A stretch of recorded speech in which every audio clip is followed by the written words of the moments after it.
I am Captain Michael P. Antonio O-15308 Armor Philippine Army.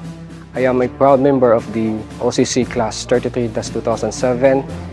Presently, I am the commanding officer of the Light Maintenance Company of the Armor Maintenance Battalion of the Armor Pambato Division, Philippine Army. One of the reasons bakit ako nag-apply sa pagiging isang Philippine Army officer is that it is my childhood ambition. Simulat bata pa ako, I always admire my dad na isang enlisted personnel, and I dream na pag lumaki ako, I will be joining the Philippine Army, being an Army officer. I am Second Lieutenant Angelica Bicolado, O-21338, Armor Philippine Army, AU at Headquarters Service Company, Armor Pambato Division. I applied as an Army officer. Firstly, because it was my biggest dream. Secondly, my sister pursued and always guided me to become one, since my sister is also an officer. Thirdly is the so-called calling to service, which is the passion to serve our country and our countrymen. To those aspiring applicants, continue to pursue your dreams and never stop believing.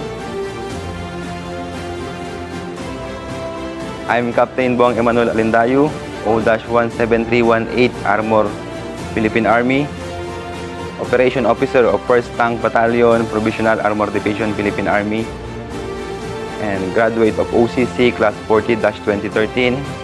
So when I was platoon leader in Mindanao, nakita ko yung different dynamics ng mga cultures ng mga ibang mga ethnic groups. So galing ako Manila, kung hindi ako naging sundalo, hindi ko mapupuntahan yung Mindanao. Then hindi lang sa combat yung sundalo o yung sa experience namin, kundi tumutulong rin kami sa mga civic action, lalo na sa mga community-oriented activities or yung tinatawag naming CMO.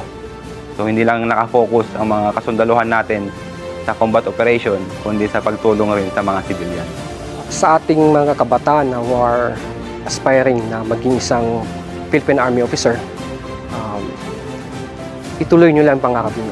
Ang pagiging sundalo or pagiging Army officers, kailangan itong ng lakas ng loob, tiwala sa sarili, at pagsunod sa ating ambisyon.